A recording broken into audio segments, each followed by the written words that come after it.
Hey everybody, this is Case hanging out with you on Wall to Wall Country today, and we have a very special guest on the show this afternoon, a Texas native, started out like most artists following in the footsteps of his dad, falling in love with the sound of traditional and sometimes maybe a little bit outlaw like country music. He's an accomplished songwriter, performer, award winner, dubbed as one of the most reliable country music artists to his loyal and longtime fans. Please make welcome to the show, Mr. Mark Chestnut. Hey, Mark, how are you? Hey, Casey, I'm doing great. Good, good, good. I hear you are, I guess, in a way, kind of making a comeback. It's been a few years since you've had an album out there, but you're doing a whole new project, which was recently released earlier in the summer, back in July, and you've got some great music on it, and I'm very excited to talk about that a little bit. But let me ask you a couple questions before we get to that. Okay. What was the decision maker for you to say, okay, I haven't done an album since 2010. I want to get back at it. I want to keep going out there and touring and singing for my friends and my fans. How did that decision come about for you? First thing is, I've never stopped touring. I've been rolling nonstop since Too Cold at Home came out Okay. in 1990. I have been constantly on the road. Okay. With or without a record out, in country music, and I've never quite made it to the point to where I can tour for about 3 or 4 months and then take the rest of the year off. I'm like one of the old timers. I'm from the old school, and I pretty much stay on the road year round. But Okay. But I've been wanting something new. I've been just itching to get in the studio and record all new songs. And my fans have been asking me for several years, when are they going to get something new Okay. from me? And I guess they were getting tired of the old stuff. I doubt that. I sure was. I was ready to get up on stage and do some brand new stuff and possibly get some more airplay. Mm-hmm. But the main reason I cut this album was for the fans that have been asking for it. And I finally got the opportunity when my producer of all these years, Jimmy Ritchie,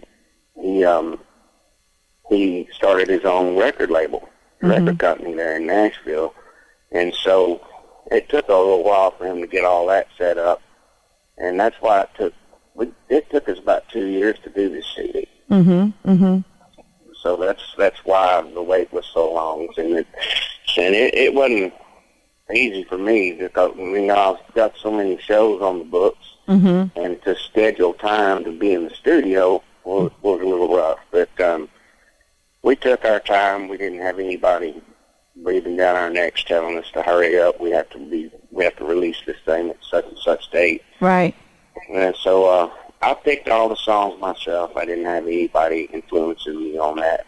So I think it turned out to be the best thing I've ever done, really. Awesome. And I mean, you've definitely got some big hits out there. People love your music. They love your style. They love the fact that you've kind of been steadfast in what you believed in as far as, more of the traditional sound of country, staying away from the new Nashville sound, as you call, like that kind of sound, and sticking to that. One of the songs that are on it that I just want to touch on a little bit is the bonus track. Now, there's 12 cuts on this album that's out, but you did a very, very special bonus track on this one. Can you give us a little breakdown of how that came about? Yeah, the song is called "There Won't Be Another Now," and it was always one of my very favorite Merle Haggard cuts. He had recorded that song twice, once in the 70s and then once in the 80s. And it was just an album cut. It was never released as a single, but it was a beautiful song. I've always loved it. Mm-hmm. And I had a chance to visit with Merle Haggard one time out at his ranch in California, and I asked him about that song. And I told him that it was my favorite song of his, and he said, it's always been one of my favorite songs, too. And he said that Red Lane had written that, and I didn't know that. Red had written a lot of big hits for Merle.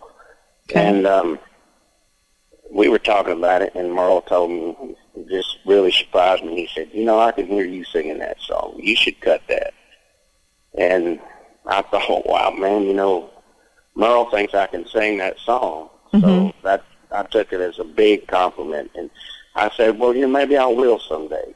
And that one day came along about 4 years ago when I was over at Jimmy's house, and we were just sitting around in the middle of the night trying to get ideas for songs to write. And we were listening to old Haggard and Jones Waylon stuff, and I asked Jimmy if he had ever heard that song, and he said no. So we found it and played it a couple times, and Jimmy just flipped over.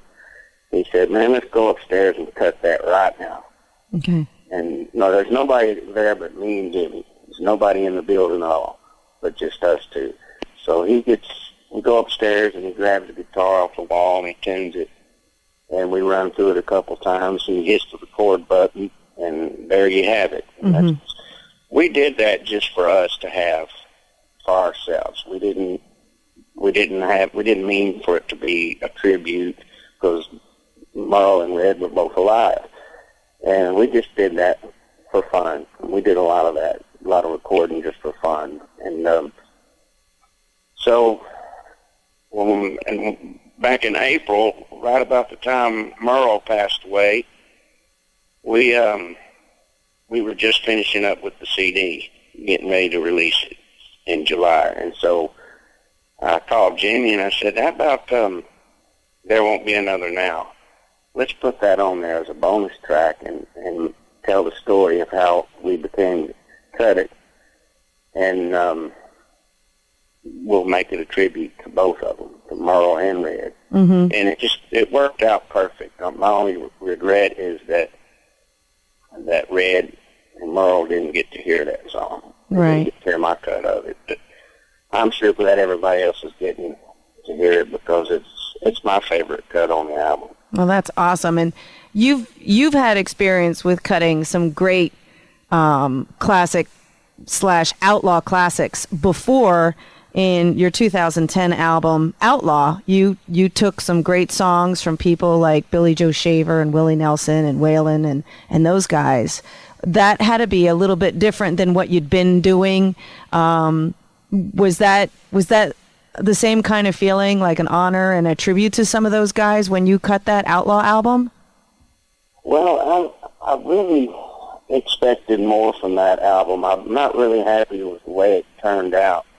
I had high expectations of how it would turn out, because first of all, I was asked to do this by Pete Anderson. And Pete Anderson is a well-known guitar player and producer, from all the Dwight Yoakam early records. Like Tim playing the guitar and producing all those sessions back then. And so I went out to California, and I was all excited that I was going to get to cut some of these outlaw classics that I'd never cut before, that I'd never sang at all. And some of them I had been singing for years. And when I got there, out there to Burbank, we went into the studio and started picking the songs we were going to sing, we were going to cut. And when we started recording, I was a little disappointed, because Pete played all the instruments. Oh, okay. It wasn't a regular full-blown recording session. It felt more like a demo session. Right. And, and I thought, the company that signed me to do that one-time production, it's a big company. And so I was expecting more. And the record came out. There were some great songs on there, but the production came out sounding cheap to me. Okay. It could have been done so much better, but there are some great songs, and there are some really good moments on that record. But it was a disappointment for me, and but I made up for it with this one. Right. There you go. I was really looking forward to this new album, because I wanted all new stuff. Now, speaking of this new album, one of the songs that apparently is one of those that kind of maybe are a little bit I don't, more to you than the others is Autumn Miss Me by Now. You want to tell us a little bit about that one? Is that your release single, or why is that one so special? Well, that single, that was released as a single by my record company, by Jimmy and the people at the production, you know, our producers, and well, what I'm trying to say is my management and the people who were hired to promote the album. They thought that would be a great song to release as the first single. And I didn't even think we were going to release a single.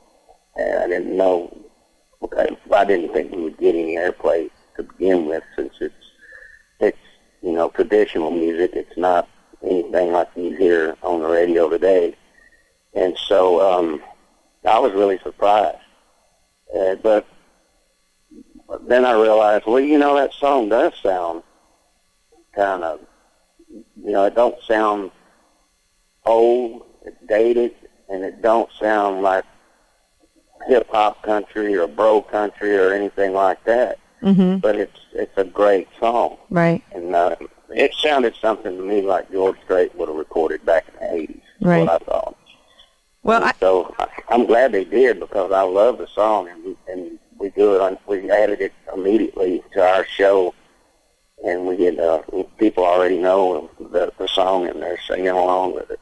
Yeah. Well, I got to tell you, my show does classic music all the way back to the 30s, all the way up to today. And I know I play some of your music, and people love your music, and a lot of my audience just adores, you know, artists like you. And I know we'll be playing this music for you, no doubt, and we'll be getting, you know, your new album out there and letting everybody know about the new album, and you know, pointing them to your page and your tour. And if you're ever up here in Pennsylvania, this is where we are in Northeast PA. Of course, the doors would be open. We'd love to have you in the studio and do a little something for us. That would be a lot of fun. We'd love to have you there, Mark. That would be great. I love the part of the country. I love going up there, and that might be surprising to a lot of people, because, you know, I was born and raised here in Southeast Texas, and I still live here. But, you know, I really, really enjoy touring. I love being out there on the bus and playing these big cities and small towns and all over the world, really. And you'll be surprised. People down here in where I live who don't travel much, they say, they just can't believe it. They say, you mean people up there up north really like country music? They know your songs? Like, I said, man, there's Bubbas everywhere. Oh, absolutely.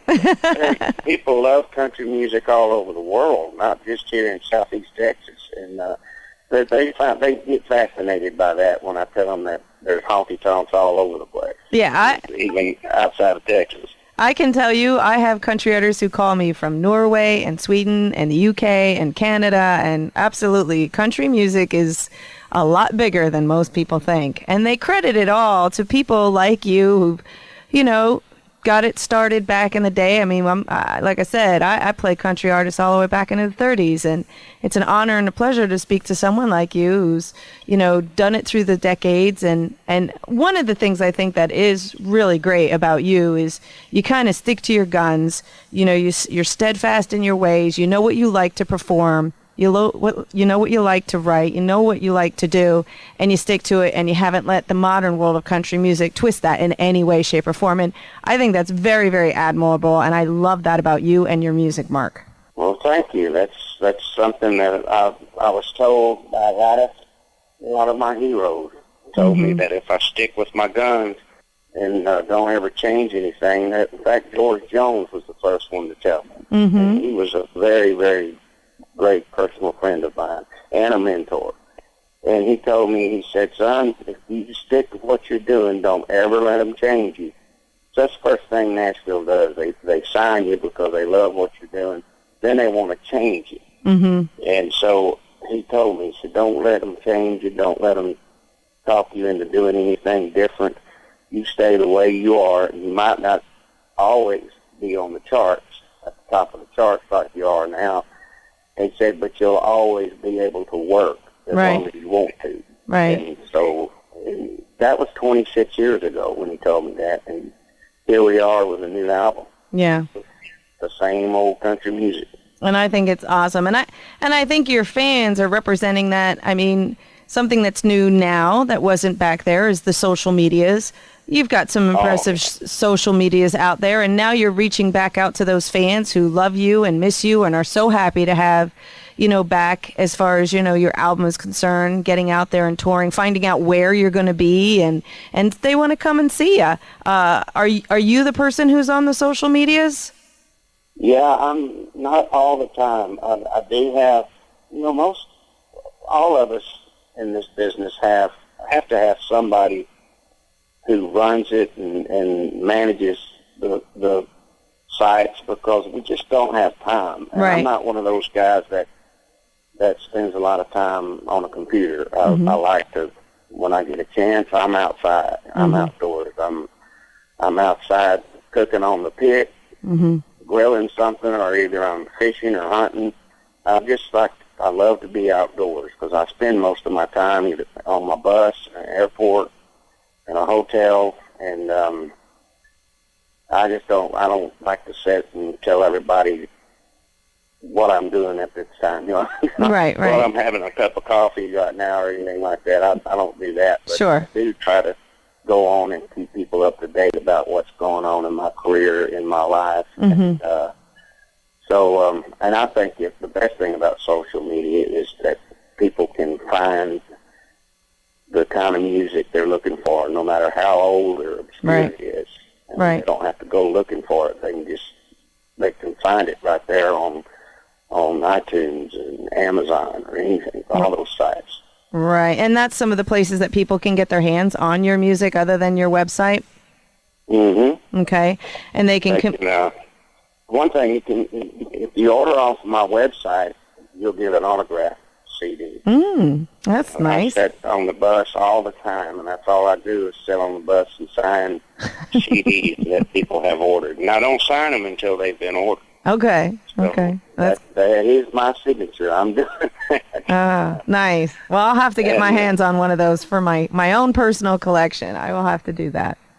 Yeah, you can do that. You can get as many as you want. We'll send them to you. And people can come out to the shows and pick them up. And if I have time, I'll sign everything you got. And or you can just download it on iTunes. That's what I did. I didn't even have one of my own CDs.